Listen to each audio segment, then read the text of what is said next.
On March 14, 1849, the county courthouse in Lowndes County, Alabama, burned to the ground in what officials called an unfortunate accident caused by an overturned lamp. But among the ashes, investigators found something that didn't match the official story. 3 sets of human remains in the basement chained to iron rings embedded in the stone walls. The county clerk's records from 1847 to 1849 were completely destroyed, along with property deeds, marriage certificates, and most crucially, the probate documents for the Sutton estate. For over a century, descendants of Lowndes County families have whispered about what really happened at Bell River Plantation during those 2 years, about the twin daughters of Colonel Nathaniel Sutton, and about the slave named Marcus, who somehow managed to document everything before he vanished. What you're about to hear has been pieced together from surviving letters, medical records from Mobile, and testimonies given to a Northern abolitionist society that were sealed until 1963. Before we continue with the story of the Sutton sisters and the secrets that consumed an entire community, make sure you're subscribed to Liturgy of Fear and hit that notification bell. We uncover the darkest corners of American history that textbooks won't touch, and leave a comment telling us what state or city you're listening from. We love knowing where our audience discovers these forgotten horrors. The truth about Bell River Plantation begins not with the fire, but with a funeral 2 years earlier, and with 2 women who had been taught that survival meant absolute control. Lowndes County in 1847 stretched across some of the richest cotton-growing soil in Alabama, black earth that made men wealthy and carved the landscape into kingdoms of white-columned houses surrounded by fields that reached the horizon. The county seat of Hunville sat at the center of it all, a collection of brick buildings and dirt streets where planters conducted business, and their wives pretended not to know where the family wealth truly came from. Bell River Plantation lay 8 miles south of town, accessible only by a private road that wound through stands of water oak and across 2 tributaries of the Alabama River. Colonel Nathaniel Sutton had built the main house in 1828, a 3-story structure with 12 rooms and a separate kitchen building connected by a covered walkway. The slave quarters, 24 cabins arranged in 2 precise rows, sat a quarter mile behind the main house, close enough to be summoned quickly, far enough that the colonel didn't have to hear the sounds of the lives he owned. The colonel had made his fortune in cotton, but his reputation came from something else entirely. He'd served in the Creek War under Andrew Jackson and brought back from that conflict a belief that humans could be improved through careful breeding, the same way one improved livestock. His library contained medical texts from Philadelphia, agricultural journals from Virginia, and personal correspondence with men at universities who shared his convictions about racial hierarchies and biological destiny. He kept meticulous records, measurements, observations, genealogies traced back 3 generations. His neighbors called him eccentric but brilliant. His slaves called him something else entirely, though never where white ears could hear. The colonel never married. Instead, he'd purchased a slave woman named Ruth in 1824 from a Charleston trader, a woman described in the bill of sale as of uncommonly fair complexion and Gentile bearing. Ruth gave birth to twin daughters in 1825, Sarah and Catherine.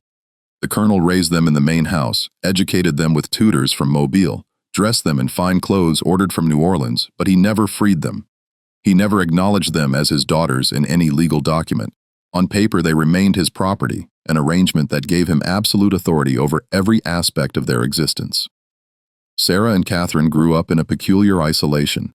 They learned to read and write, to paint watercolors and play the pianoforte. They studied literature and mathematics, geography and French. But they rarely left the plantation grounds. The colonel controlled who visited and when, screening every potential social contact through his own rigid criteria. He told them they were special, that they had been given advantages that elevated them above their station, but that the world beyond Bell River would never understand or accept them.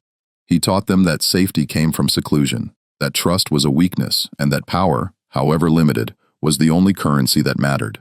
The twins learned these lessons too well. They developed their own language of glances and gestures, finishing each other's sentences, sometimes falling silent for days and communicating only through notes passed across the dinner table. They wore identical dresses in coordinating colors, Sarah in deep green, Catherine in midnight blue. They read the same books at the same pace, one starting at the front, one at the back, meeting in the middle. They shared everything, hairbrushes, jewelry, secrets, and eventually something darker. Their mother, Ruth, died in 1839, officially from pneumonia, though the slave quarters whispered about bruises on her arms and fear in her eyes during her final weeks. After her death, the colonel's control over his daughters tightened like a noose.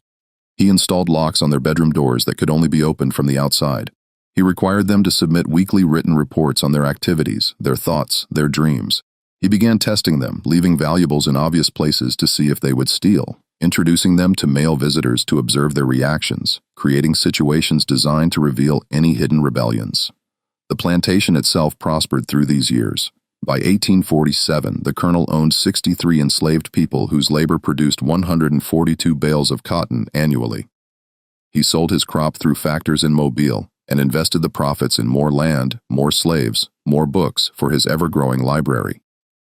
The slave population at Bell River had an unusual demographic profile and disproportionate number of light-skinned individuals, more children than the birth rate should have produced, and a disturbing pattern of families separated and sold away just as children reached adolescence.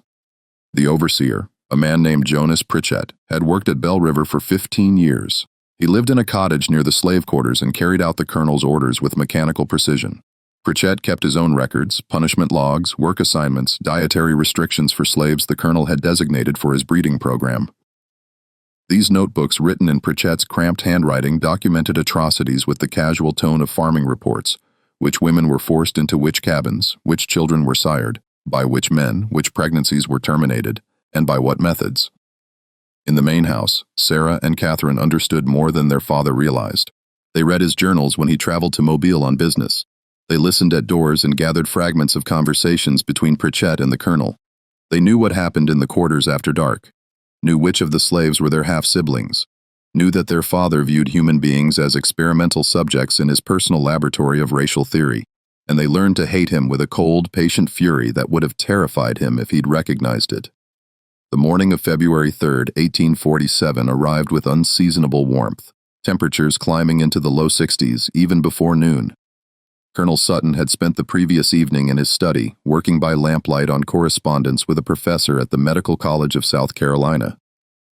The household staff noticed nothing unusual when he failed to appear for breakfast. He often worked through the night and slept late. It was Pritchett who found him at 10, slumped in his leather chair with papers scattered across his desk. The colonel's face had a grayish tinge, and when Pritchard touched his hand to wake him, the skin felt cold and waxy.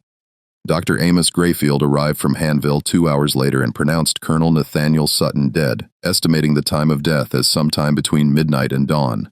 Hard seizure, Dr. Grayfield declared, barely glancing at the body. Man was 56 years old, worked himself to exhaustion. I'd warned him about his caloric temperament and excessive mental strain. The heart gives out. Simple as that. But several details didn't align with this tidy diagnosis. The colonel's dinner tray, brought to the study at 8 o'clock the previous evening, sat on a side table with the food barely touched. A cup of coffee, long since gone cold, showed a peculiar residue at the bottom, a fine sediment that glittered faintly in the lamplight. The colonel's final letter addressed to his attorney in Mobile remained unfinished mid-sentence. I have made certain arrangements regarding the future of my daughters which must be executed precisely as stipulated for their own protection and for the preservation of my life's work.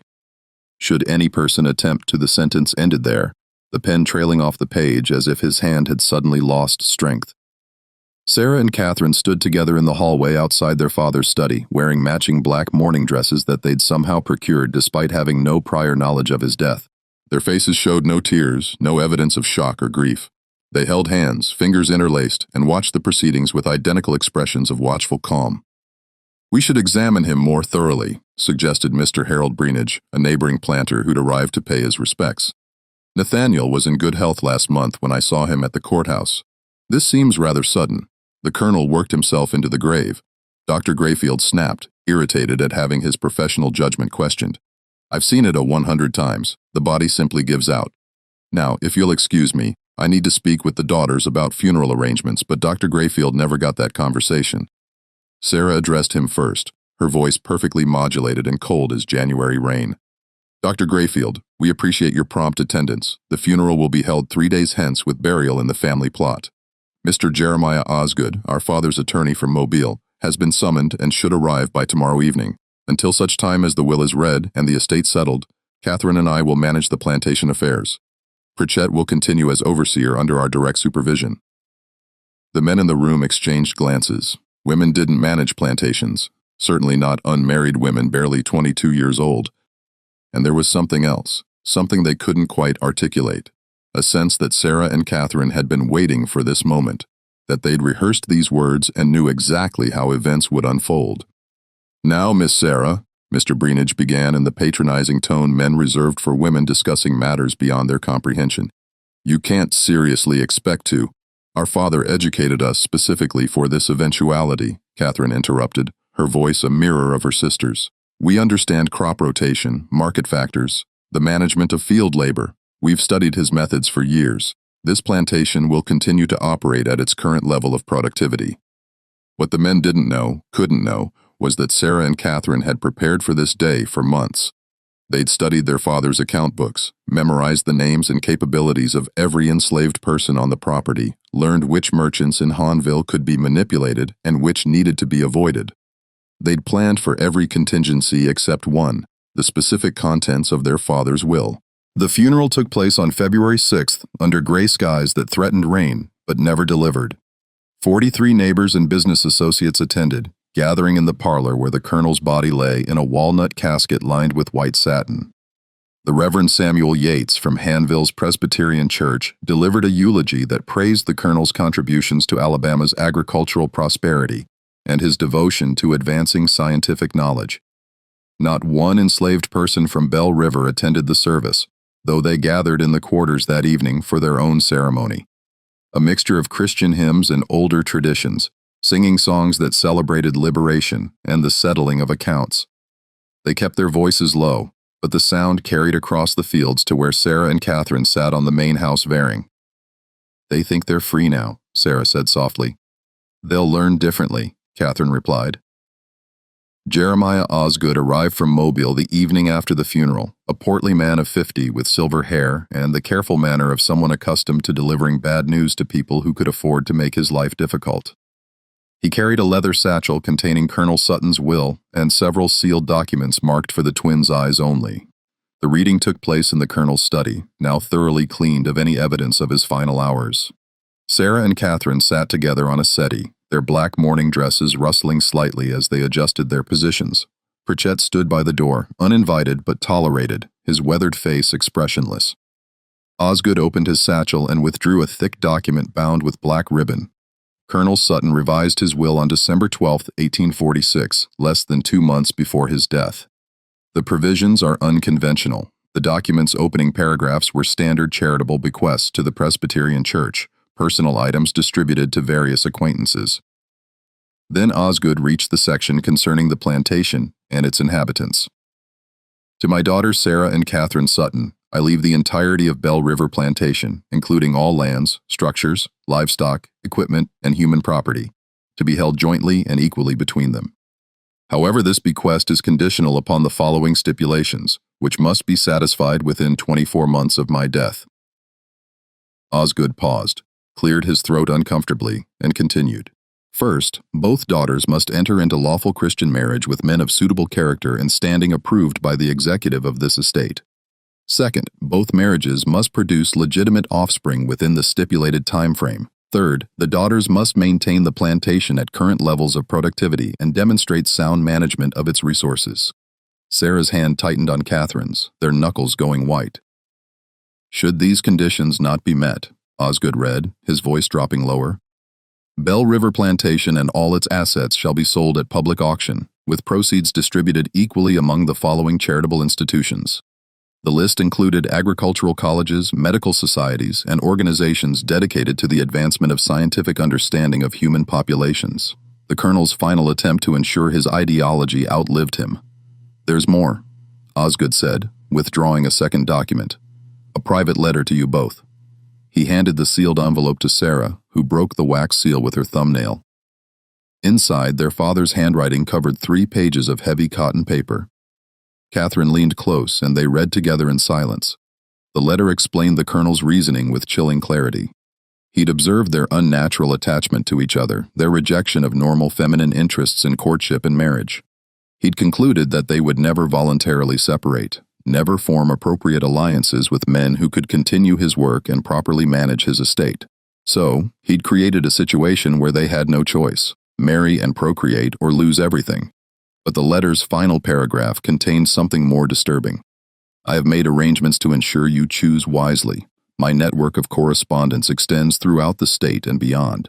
They will be watching, reporting back on your conduct and your choices. Remember always that you are what I made you, and you cannot escape the fundamental truth of your nature, no matter how you might pretend otherwise. The blood that flows through your veins is both your privilege and your prison. Sarah folded the letter carefully and placed it back in the envelope. When she looked up at Osgood, her expression betrayed nothing. We understand the terms. Who serves as executive? I do, along with Mr. Breenage as co-executive. We're charged with approving any marriage proposals and ensuring the conditions are met. 24 months. Catherine said that gives us until February 1849. Correct. I must say, ladies, your father's provisions are highly irregular. Most attorneys would have counseled against. Our father's mind was entirely his own, Sarah interrupted. Well, comply with his wishes. Now, if you'll excuse us, we have plantation business to attend to. After Osgood left, promising to return in 6 months to assess their progress, the twins remained in the study. They sat in their father's chair, Catherine on the seat. Sarah perched on the armrest and looked at the walls lined with journals and medical texts at the ledgers documenting 2 decades of human experimentation disguised as agricultural management. We can't find suitable husbands in 24 months, Catherine said finally. He knew that he designed this to fail. Not if we control every variable, Sarah replied. Father taught us that much. He believed humans could be bred like livestock, that every aspect of reproduction could be managed and directed. We'll prove him right, just not the way he intended. What are you suggesting? Sarah stood and moved to their father's desk, pulling open the bottom drawer where he'd kept his most private records. She withdrew a leather-bound journal and flipped it open to a page marked with a silk ribbon. Father's breeding logs. He documented everything. Which combinations produced, which results, which bloodlines he considered superior, which individuals he designated for his program. Catherine joined her, reading over her shoulder. The entries were clinical, dehumanizing, describing people as if they were cattle. Purchased male approximately 25 years from Williamson Estate. Good teeth, strong back, quick to learn tasks. Letters visible on back indicate prior ownership in Virginia, paired with female number 4. Results: 1 male child sold 1837, 1 female child retained for future breeding. He was a monster, Catherine whispered.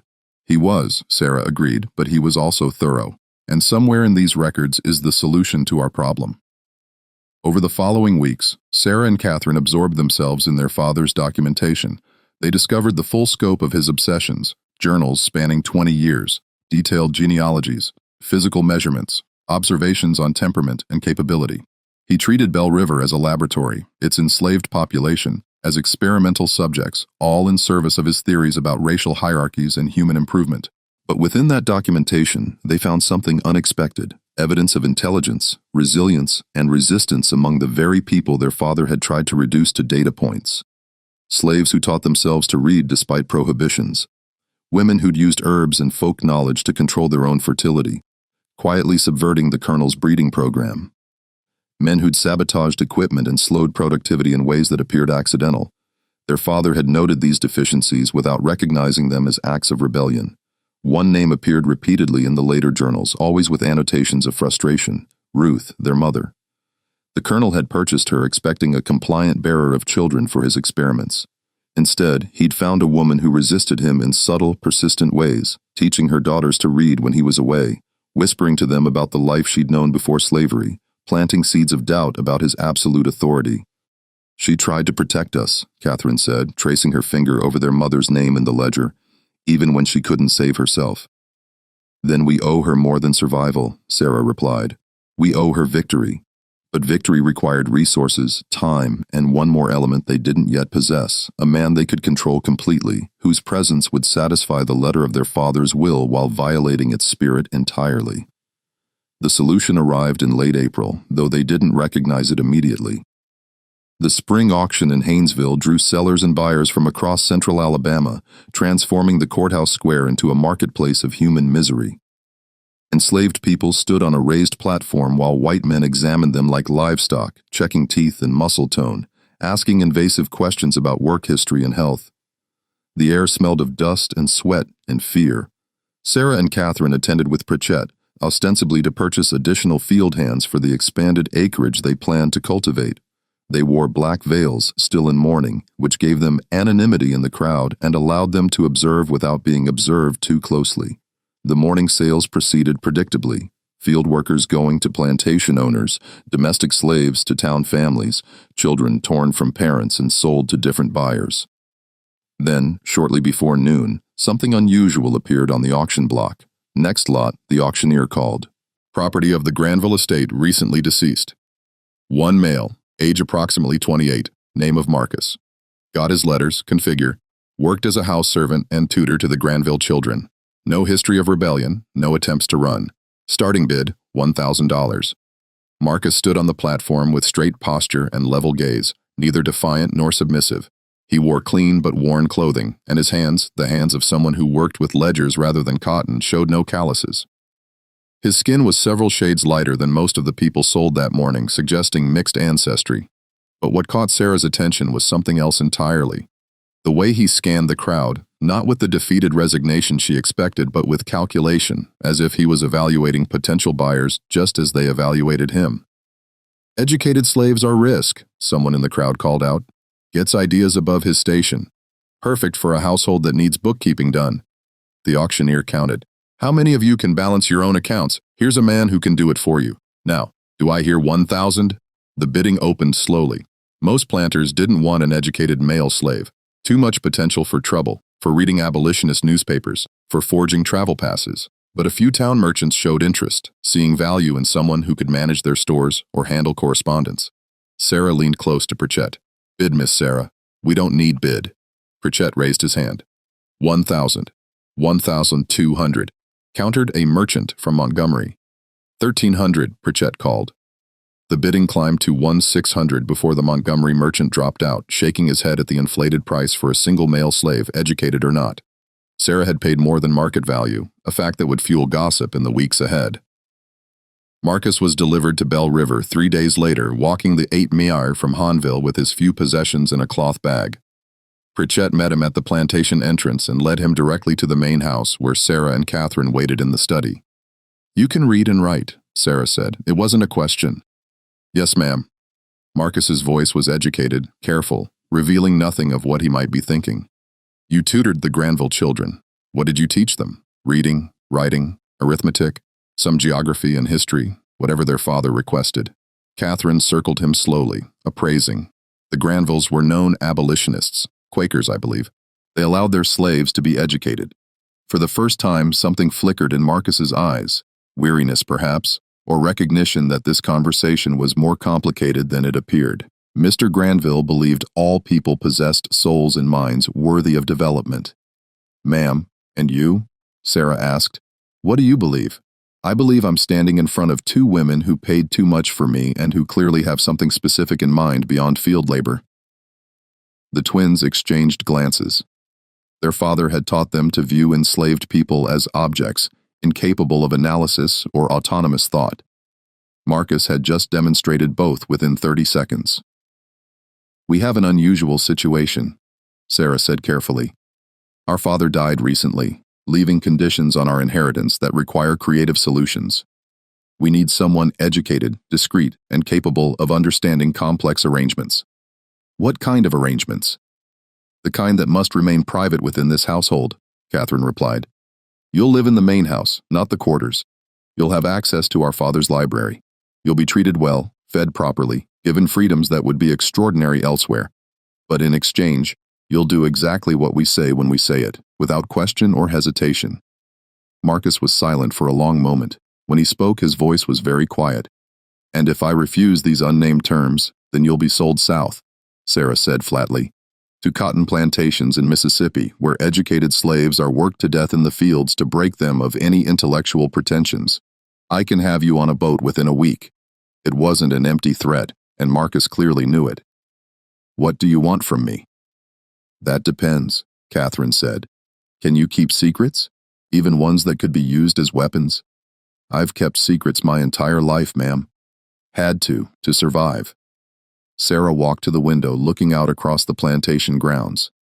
Our father's will requires us to marry within 24 months or lose everything, but we have no intention of submitting to marriages arranged by men who view us as property to be managed. So we're going to subvert the terms while technically fulfilling them. I don't understand. You will, Catherine said. But first, we need to know if you can be trusted completely and absolutely. Over the following days, Sarah and Catherine tested Marcus in ways both subtle and overt. They gave him access to their father's library and watched what he read. They asked his opinions on political matters and listened for hints of abolitionist sympathies. They observed how he interacted with the other enslaved people at Bell River, whether he attempted to organize or agitate.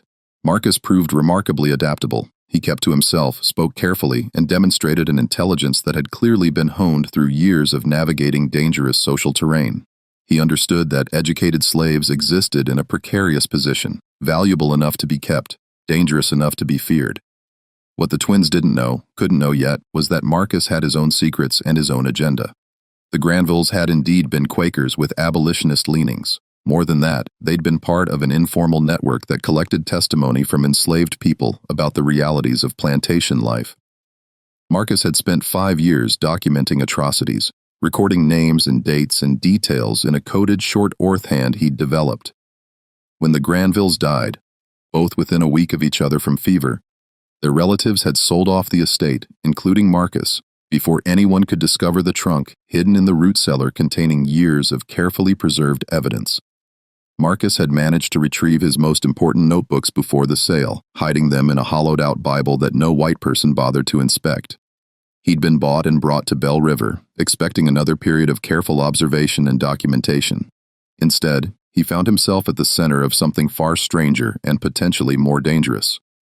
By mid-May, the arrangement had clarified. Marcus would serve as the twins' private secretary, managing household accounts and correspondence. But more than that, he would be their confidant in a scheme they hadn't yet fully explained. Sarah revealed their plan one evening in early June after the house slaves had retired to their quarters and the 3 of them were alone in the study. Our father's will requires us to marry and bear children within 24 months, she began. The executives must approve our choice of husbands, men of suitable character and standing, but the will says nothing about the husbands being suitable for us, only that they meet external criteria. I'm not following, Marcus said. Catherine smiled, and there was something almost feral in it. We're going to marry men we can control completely. Elderly men or sickly ones or men desperate enough for the connection to a wealthy plantation that they'll agree to any terms. Men who will give us legal legitimacy without interference in how we run Bell River. And the children? Marcus asked, though he was beginning to understand. Biology is biology, Sarah said bluntly. Our father spent 20 years proving that lineage can be strategically managed. The executives need to see marriages and pregnancies. They don't need to see what happens behind closed doors. The full implications hit Marcus like cold water.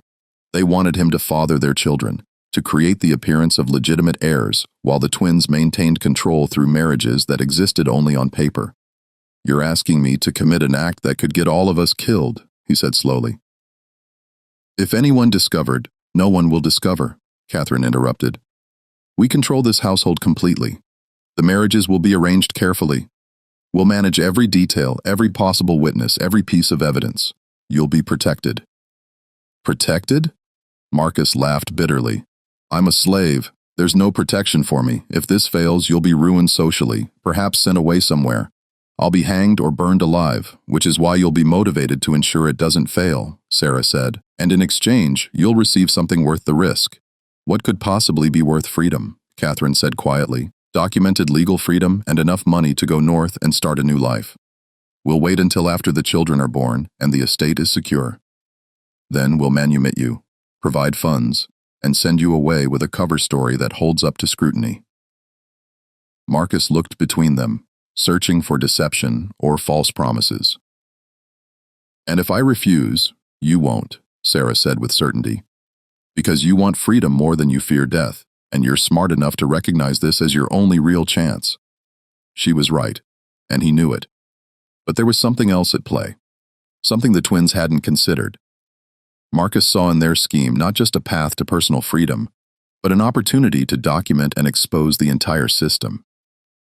If he could gather evidence about the Sutton family's secrets, about the Colonel's experiments, about the network of planters and overseers who'd collaborated in decades of atrocities. He could send that information north and strike a blow against the institution that had stolen his life. "I'll do it," he said finally, "on one condition." "You're not in a position to make conditions," Catherine said. "I am. If you want my cooperation rather than my resentful compliance, I want to know everything. Your father's journals, his correspondence, his breeding logs, all of it. If I'm risking my life for this scheme, I deserve to understand the full context." The twins considered this. Giving Marcus unrestricted access to their father's papers was dangerous, but refusing might create exactly the resentful compliance he'd mentioned. "Agreed," Sarah said. "But you'll study them here in this room under our supervision. Nothing leaves this house acceptable." What none of them said aloud was that they'd each just made a bargain with someone they didn't fully trust, gambling their futures on a deception so audacious it could only succeed if every element aligned perfectly. And in Lown County, Alabama in 1847, perfection was in very short supply, or mento denson. The summer months brought oppressive heat to Bell River, the kind that made the air thick as syrup and turned every physical task into an ordeal. But inside the main house, behind closed shutters and drawn curtains, a different kind of pressure built. Sarah and Catherine began their search for suitable husbands with the cold calculation their father had taught them. They needed men who met the executive's criteria for character and standing while being vulnerable enough to manipulate. They compiled a list from Osgood's suggestions and their own observations of Lowndes County society. The first candidate was Mr. Edmund Varley, a 68-year-old widower whose cotton operation had struggled since his sons moved west to seek opportunities in Texas. Vley had been a friend of the Colonel's and expressed immediate interest when approached about a potential match with one of the twins. "A beautiful opportunity," he declared during his first visit to Bell River in July, his watery eyes roaming over Catherine with an expression that made her skin crawl. "Union of two fine properties. Continuation of your father's legacy. I'd be honored to guide you through the complexities of plantation management." Catherine smiled and said nothing. After Vley left, she scrubbed her hands raw in the wash basin as if she could remove the memory of his palm on her arm during the tour of the grounds. "He'll do," Sarah said clinically. "He's desperate to restore his reputation after last year's failed crop. He'll agree to any prenuptial terms to secure the connection." "I can't," Catherine whispered. "Sarah, I can't let him touch me." "He won't. That's the point. The marriage is legal fiction. Marcus fathers the child, Vley gets credit, and we maintain control. But arranging two such marriages proved more complex than anticipated. The executives, particularly Bred, had strong opinions about suitable matches. When Sarah suggested she might marry a merchant from Mobile, a man of 42 with moderate success in the cotton trade, Bred rejected him immediately. "Unsuitable background," he declared. "Your father intended you to marry into established planter families, not commercial classes. The man's grandfather was an indentured servant, for God's sake." The twins pushed back, arguing that the will's language didn't specify planter families, only men of suitable character and standing. But Bred held firm, threatening to petition the courts to clarify the will's intent if they continued pushing inappropriate candidates. "He's trying to force us into marriages that benefit him." Sarah fumed after one particularly contentious meeting. "He has sons. You realize he's probably angling to marry one of us off to his own family." While the marriage negotiations dragged on, Marcus immersed himself in Colonel Sutton's papers. What he found there exceeded his worst expectations. The Colonel's breeding program had operated for 2 decades with systematic brutality. He'd forced specific pairings, sold away children who didn't meet his criteria, and separated families with no consideration for human bonds. He documented everything in clinical language that dehumanized people into data points. Female number 7 shows resistance to breeding assignments. Recommend increased discipline and isolation to induce compliance. But the journals also contained something else, evidence of a network. The Colonel hadn't worked in isolation. He corresponded with other planters, with medical professionals, with academics at Southern universities. They exchanged research findings, compared methodologies, and discussed ways to advance their theories about racial hierarchies and human improvement. Marcus began making careful copies of the most damning entries using paper Sarah provided for household accounts and writing late at night when the twins had retired. He developed a system for hiding his copied pages inside a hollowed-out section of his mattress, building a secret archive that would eventually travel north. But he also began to notice something the twins didn't mention: The pattern of illness among Belle Rivers's enslaved population. In late July, 3 women in the quarters developed symptoms, lesions, fever, progressive weakness. Pritchett reported it casually, suggesting they be isolated and given minimal care until they recovered or died. But Marcus had read the colonel's private medical notes and recognized what he was seeing: syphilis. The colonel had infected multiple women, either deliberately as part of his research or through his systematic sexual abuse.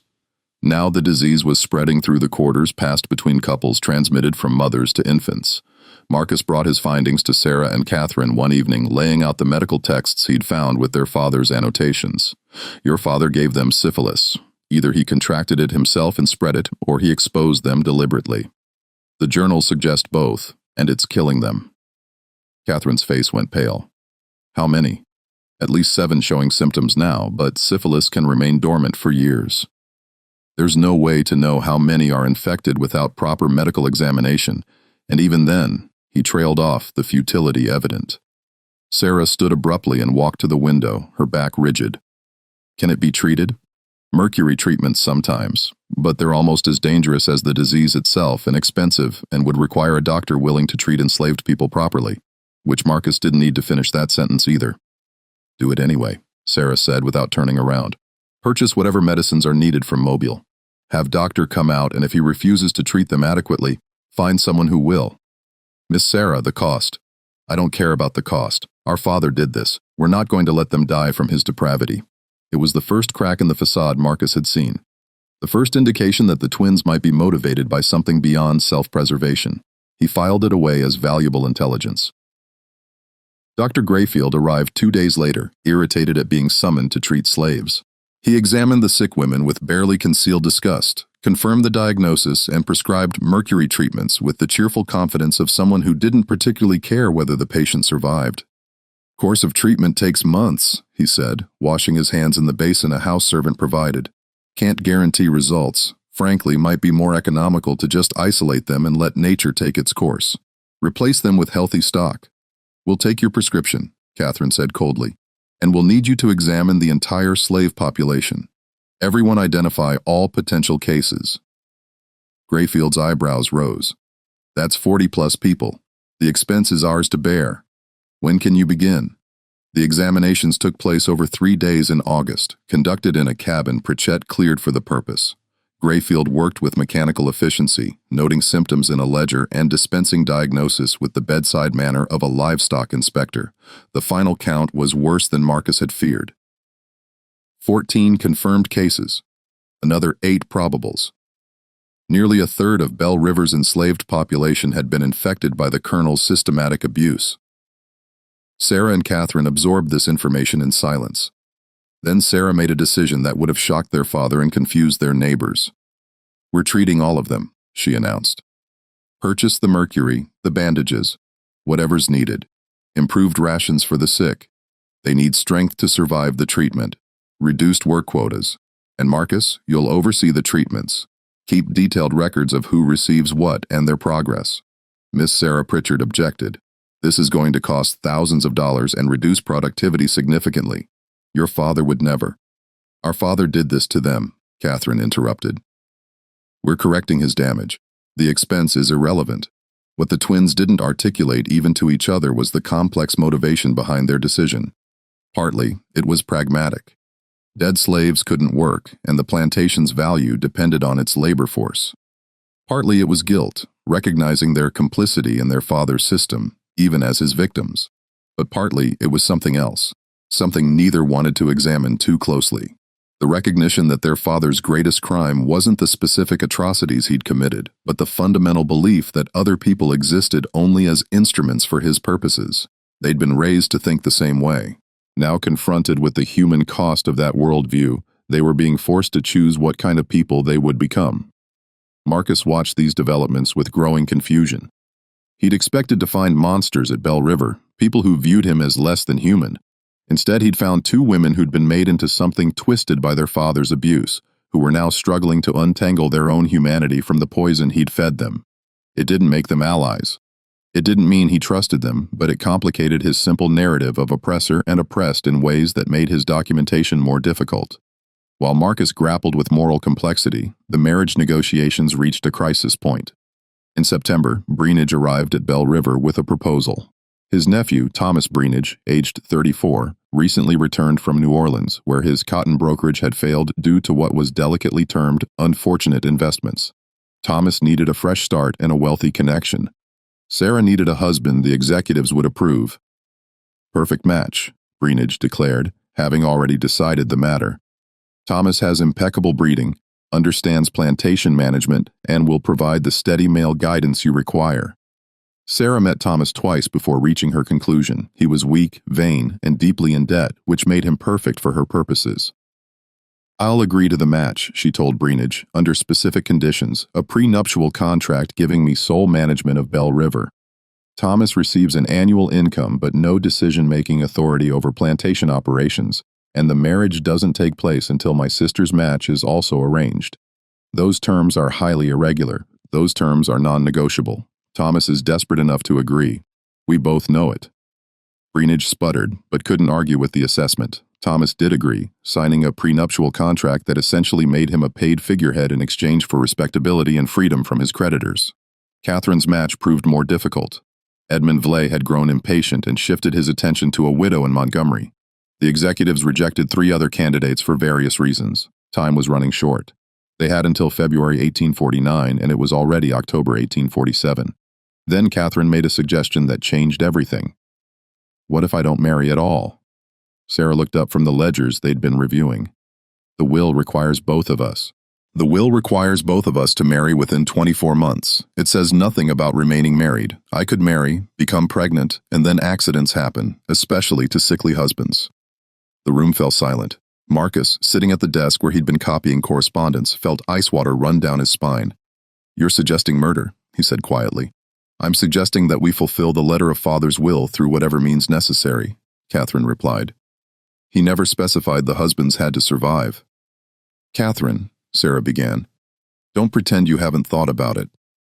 Thomas Breenage is going to be a problem. He's weak but not stupid. Once you're married, he'll try to assert authority, pregnancy or not. Men like that always do. They can't help themselves." Sarah didn't argue, which was answer enough. Marcus understood in that moment that he'd badly miscalculated. He'd thought the twins were victims of their circumstances, trapped women trying to escape their father's control through desperate means. But they were their father's daughters in ways that went deeper than blood. They'd learned to view people as obstacles to be managed or removed. "If you're planning to kill anyone," he said carefully, "I want no part of it. That's not what I agreed to." "You agreed to do what we say," Catherine reminded him. "And you'll keep doing it because the alternative is being sold south, remember? Then sell me south. I won't be party to murder." The twins exchanged glances. Sarah spoke first, her voice softer. "Catherine's talking theoretically. We're not planning to kill anyone, but she's right that we need to consider all possibilities. This situation is more complicated than we anticipated." Marcus didn't believe her, but he also recognized he had no good options. If he refused to cooperate, they could indeed sell him away and his documentation would be lost. If he reported their plans to authorities, he'd be dismissed, a slave's word, against white women's, and likely executed for daring to make accusations. So he did what enslaved people had always done. He nodded, agreed, and began planning how to protect himself when the inevitable violence came. November brought the first frost in a new development. Sarah's wedding to Thomas Breenage was scheduled for December 15th. The ceremony would take place at Bell River with Reverend Yates officiating. Catherine would serve as maid of honor. The executives would attend to witness the fulfillment of the first condition. But behind the wedding preparations, darker plans took shape. Sarah and Marcus began their physical relationship in early November. Clinical encounters that took place in the locked study after Catherine retired. Sarah approached it with the same cold efficiency she applied to plantation management. This was reproduction, not intimacy, a biological function necessary to achieve a goal.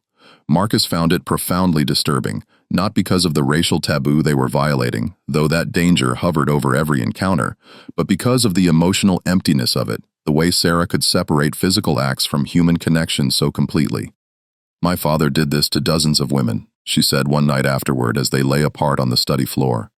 "Forced them into exactly this situation, and I swore I'd never be like him. Yet here I am. "You're not forcing me," Marcus said, though it wasn't entirely true.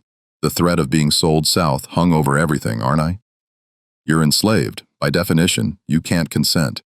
I tell myself, this is different because I'm offering you freedom afterward because we're partners in this deception. But we're not partners. I own you. There's no consent possible in that dynamic." It was the most honest thing she'd said to him, and it made everything worse because it meant she understood exactly what she was doing and did it anyway. By mid-November, Sarah was pregnant. Dr. Grayfield confirmed it during a visit to check on the syphilis treatments.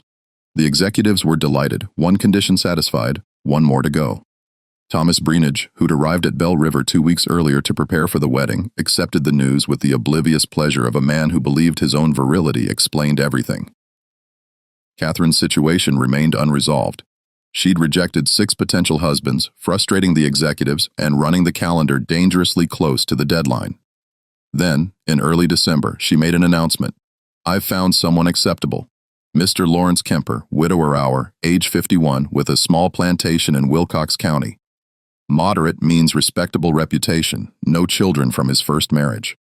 "I'll need to meet him," Bred said. "Of course, he'll visit next week."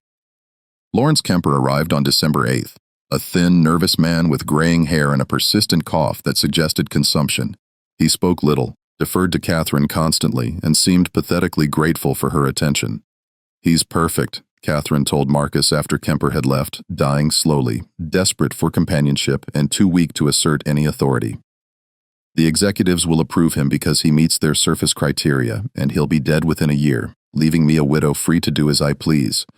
You're going to let him die of consumption? I'm going to let nature take its course. Is that murder, Marcus? Marrying a sick man knowing he won't survive?" Marcus had no answer. That didn't sound like moral evasion. Sarah's wedding took place on a cold, clear December day. 40 guests attended, filling Bell River's parlor with the smell of perfume and wood smoke from the fireplaces. Reverend Yates performed the ceremony with his usual ponderous solemnity. Thomas Bred looked pleased with himself, clearly believing he'd secured a valuable prize. Sarah wore a dress of ivory silk that Catherine had sewn, and her expression throughout the ceremony was as blank as a porcelain doll's. Marcus watched from the back of the room, technically serving as additional household staff for the event.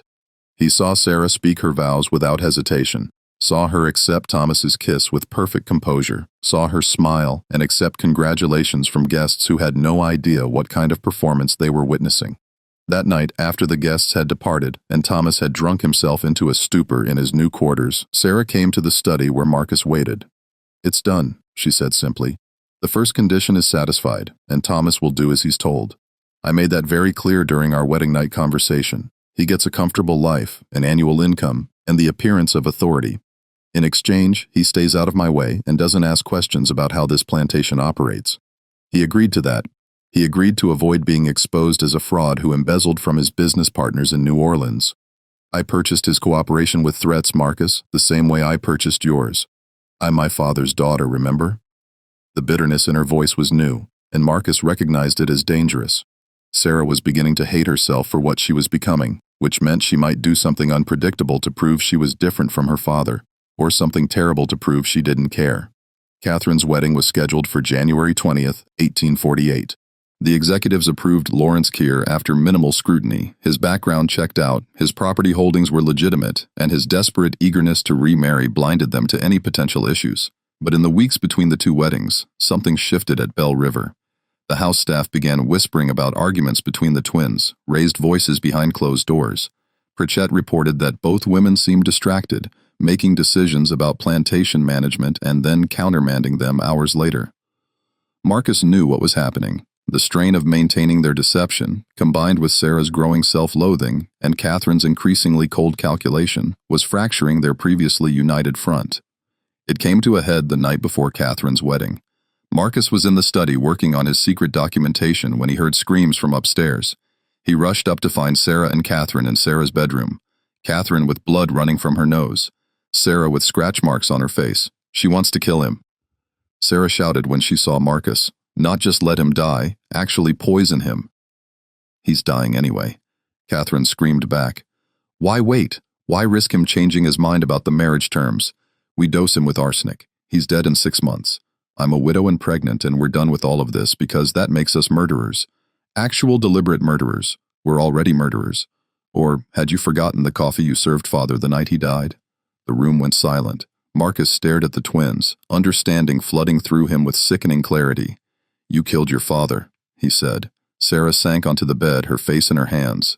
Arsenic mixed with powdered glass in his coffee. Small amounts over 3 weeks made it look like heart failure. Dr. Griefield never suspected because he wanted to believe it was natural causes. We had to, Catherine said, her voice defiant. He was going to sell Marcus and 3 other slaves to a trader from Mississippi. We overheard him making arrangements, and he was planning to force us into marriages with men he'd selected, men who would have helped him continue his breeding program. We had no choice. There's always a choice, Marcus said quietly. Easy for you to say, Catherine snapped. You're not trapped in a cage built by a man who viewed you as a biological experiment. I'm trapped in a cage too, just a different kind, and I've never killed anyone to escape it. The argument might have continued, but they heard footsteps on the stairs, Thomas stumbling drunkenly toward his wife's bedroom. The 3 conspirators fell silent, listening to him curse as he fumbled with the door handle, then give up and shuffle away. After he'd gone, Sarah spoke quietly. We can't do this again, Catherine. If you poison Lawrence, it's over. Someone will notice. Someone will investigate. And all of this, the plantation, our freedom, Marcus's documentation, all of it will be destroyed. Then what do you suggest? We're running out of time. We wait. We let nature take its course with Lawrence. We endure. And when it's finally over, when we've satisfied Father's conditions and secured the inheritance, then we decide who we want to be. Catherine didn't answer immediately. When she did, her voice was tired. I don't know if I can endure anymore. I don't know if there's anything left of me to save. Marcus, watching them, realized he'd been documenting the wrong story. He'd focused on the Colonel's atrocities, the systematic abuse, the breeding program. But the real horror of Bell River wasn't what had been done to enslaved people, though that was horror enough. It was what had been done to the twins themselves, the way their father had twisted them into weapons and then aimed them at each other. They were victims and perpetrators simultaneously, trapped in roles they hadn't chosen, but were now performing with increasing desperation. And Marcus was trapped with them, his own survival dependent on a scheme that seemed more likely every day to end in catastrophic violence. Catherine's wedding to Lawrence Kemper took place on January 20th, 1848, a smaller affair with only 20 guests. Kemper looked skeletal, his cough worsening in the January cold. He needed Catherine's support to walk to the parlor where Reverend Yates waited. The ceremony lasted 12 minutes. When Yates pronounced them married, Keir attempted to kiss his bride, but was seized by a coughing fit that left blood on his handkerchief. Consumption's got him good, Dr. Griefield muttered to Breenage. Give him 6 months, maybe less. Lawrence Kemper moved into Bell River that evening, taking a bedroom far from Catherine's. He seemed pathetically grateful for every small kindness, thanking servants repeatedly for bringing him water and stoking his fire. Catherine and Marcus began their encounters in early February. Unlike Sarah's bitter honesty, Catherine treated it as another transaction to be completed efficiently. She scheduled specific times and afterward left without conversation. By March, Catherine was pregnant. Lawrence Kemper, confined to his bed by worsening illness, accepted the news with confused pleasure. Thank God, he wheezed. You'll have something to remember me by. The executives visited in April to verify both pregnancies. They found everything in order.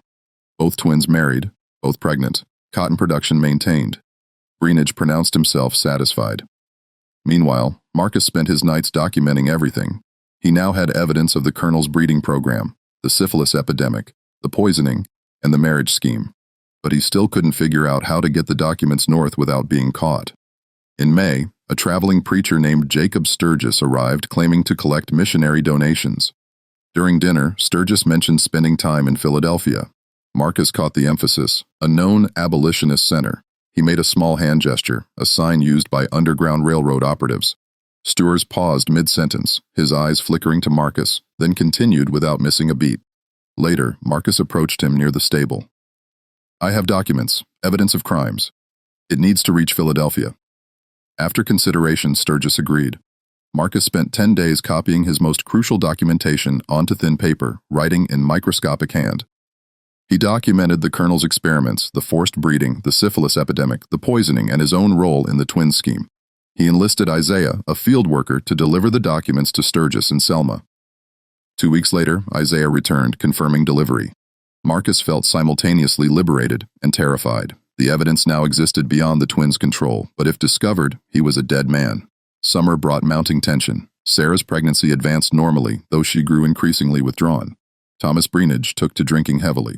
Lawrence Kemper lingered in his sick room, attended by patient servants. Then Sarah began visiting Lawrence, bringing him books. He'd been a teacher once, he explained before inheriting a plantation he'd never learned to manage properly. "I'm just a school teacher who wanted to read books," he said weakly. "Is that so terrible?" Sarah had no answer. On August 17, 1848, Lawrence Kemper died in his sleep from consumption. He was buried 3 days later, his brief presence memorialized with a simple headstone, Lawrence Kemper, 1797 to 1848. He found peace at the end. Catherine was now a pregnant widow, the will's conditions fulfilled. But something changed in her after Lawrence's death, guilt, even though she hadn't actively killed him. In mid-September, a woman appeared claiming to be the colonel's half-sister, threatening lawsuits if not given a settlement. The twins knew she was a fraud, but before they could act, she approached Pritchett with a bribery offer. Pritchett reported it immediately. Armed with this evidence, the twins confronted the fraud and her lawyer in Hanville. The meeting was brief and brutal. They left Alabama within 24 hours, but the incident revealed their vulnerability. Until the babies were born, they remained targets. In late October, everything nearly unraveled. Thomas Breenage, drunk after winning at cards, mentioned that Sarah had been pregnant within weeks of their marriage. Surprisingly quick timing. Word spread through Lown County within days. The scandal hit Bell River like a thunderstorm. Breenage arrived demanding explanations. Sarah made a decision. She stood before prominent neighbors 7 months pregnant and delivered a calculated confession. "I was violated," she said steadily. "Before our marriage, Thomas and I were intimate. I became pregnant. Rather than cancel the marriage and face ruin, we proceeded with the ceremony. It was wrong. It was sinful. But it doesn't invalidate our father's will." The men exchanged uncomfortable glances. Premarital intimacy was scandalous, but not unprecedented. Sarah's frank admission made the story believable, a lie that protected the greater deception underneath. "What about your sister?" Breenage asked. "Catherine's situation is entirely proper." Breenage studied her carefully, but had no evidence to disprove her story.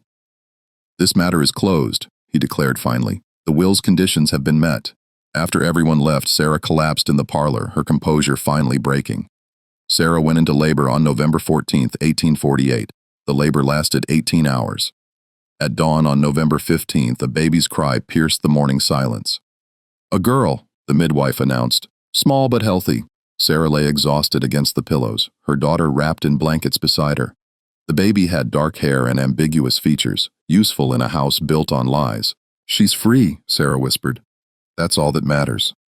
Catherine delivered on December 7th after 12 difficult hours, the umbilical cord wrapped around the baby's neck.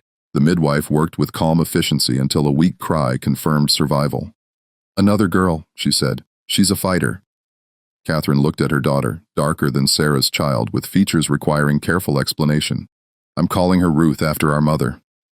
"And mine will be Abigail," Sarah said through tears. After the grandmother we never knew, the names honored women their father had erased. They were the first decisions the twins had made that weren't calculated for advantage, simply mothers naming their daughters. The executors visited on December 20th to verify both births and finalize the estate transfer. Breenage examined the babies clinically, noted their existence, and pronounced the will's conditions fully satisfied. Bell River Plantation is hereby transferred to Sarah Breenage and Catherine Kemper. The estate is officially closed. After he left, Sarah felt nothing. No triumph, no relief, just exhaustion. They'd won, but the cost had been enormous. Marcus entered carrying Abigail. She wants her mother.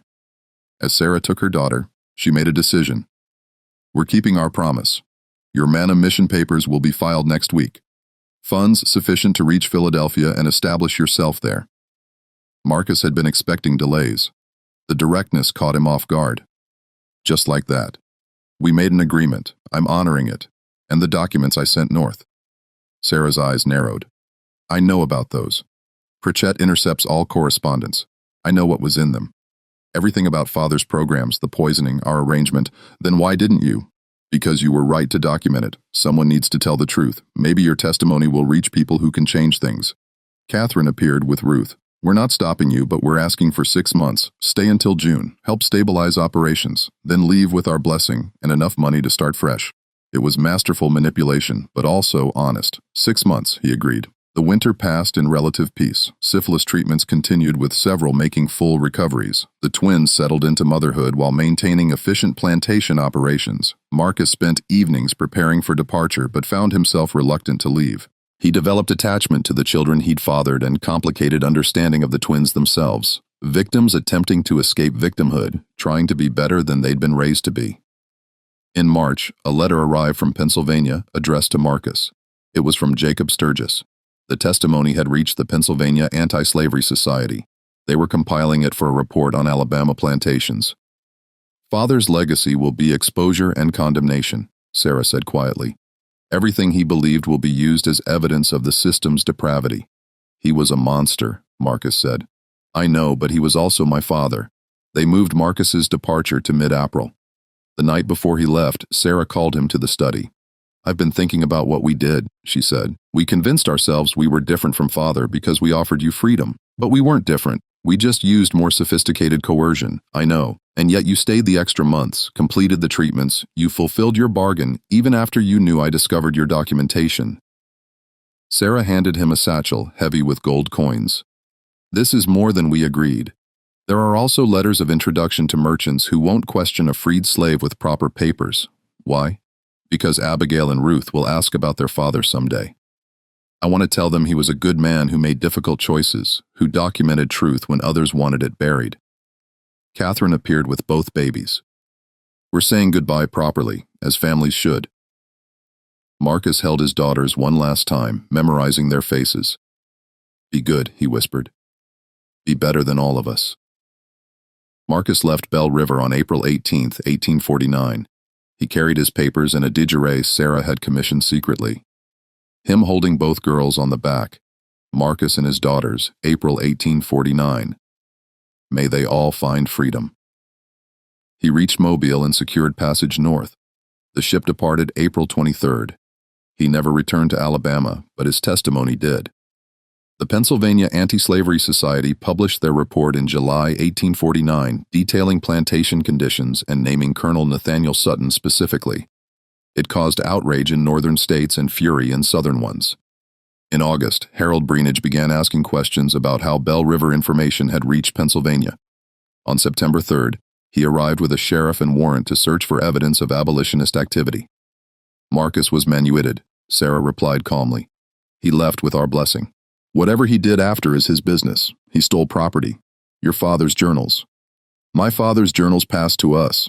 We gave Marcus access as part of his duties. What he did with that access is speculation. The search lasted 3 hours. They found nothing. Catherine had burned everything potentially incriminating weeks earlier. Green Ridge was forced to leave empty-handed, though his parting words carried threat. This isn't over. Eventually, someone will find the truth. After he left, Catherine said, we need to disappear. It took 6 weeks. They sold Belle River for immediate cash, manumitted several key people with funds to establish themselves, and sold the remaining population to a Quaker merchant who'd promised transport to free states. Thomas received his property and cash settlement for agreeing never to contest the sale. On October 14, 1849, Sarah and Catherine boarded a ship in Mobile bound for New Orleans, traveling as widows with infant daughters. But before leaving Alabama, they made one final stop. On October 15th, a fire started in the Hanville courthouse basement. The building burned for 6 hours, collapsing before dawn. 3 bodies were found, identified as vagrants seeking shelter, though no one looked carefully at why they'd been chained in the basement. The investigation concluded an overturned lamp caused the accidental fire. Most county records from 1847, 1849 were destroyed. Anyone trying to trace Belle River's history would find only fragments and gaps. Sarah and Catherine reached Wisconsin in December 1849. They purchased a small farm outside Madison using false identities, presenting themselves as widowed sisters starting over. Their daughters grew up knowing only that their mothers had come from Alabama, had escaped difficult circumstances, and that their father had been a good man who'd made sacrifices. Marcus established himself in Philadelphia as a bookkeeper. He never married, never had other children, never spoke publicly about Alabama, but he continued providing testimony and helped transport escaped slaves until the Civil War began. He kept the DeJure type hidden, taking it out occasionally to look at his daughters' faces. In 1863, a Union lieutenant discovered a sealed trunk in Bell River's ruins containing journals and breeding logs that confirmed everything in the report and added new horrors. The documents became part of the case for why slavery needed complete abolition. Colonel Nathaniel Sutton's legacy became exactly what his daughters predicted: exposure, condemnation, evidence of systematic evil. But the full truth about Sarah and Catherine, about Marcus and the children, remained hidden in burned records and carefully constructed lies. The courthouse fire was never solved, the bodies never identified, the documents never recovered, and the truth about the Alabama twin sisters who shared one male slave between them until they both got pregnant remained buried in ash and silence for over a century. Some historians claim the story is fabricated, that no records exist to support the alleged events. Others point to the Pennsylvania Anti-Slavery Society's report and argue that where there's documentation, there's truth. But perhaps it doesn't matter whether every detail is verifiable. What matters is what the story reveals about the system that made such events not only possible but almost inevitable. A system built on treating human beings as property, on using violence and deception as tools of control. The Sutton twins, if they existed, were both victims and perpetrators. Marcus, if he lived, was both collaborator and resistance fighter.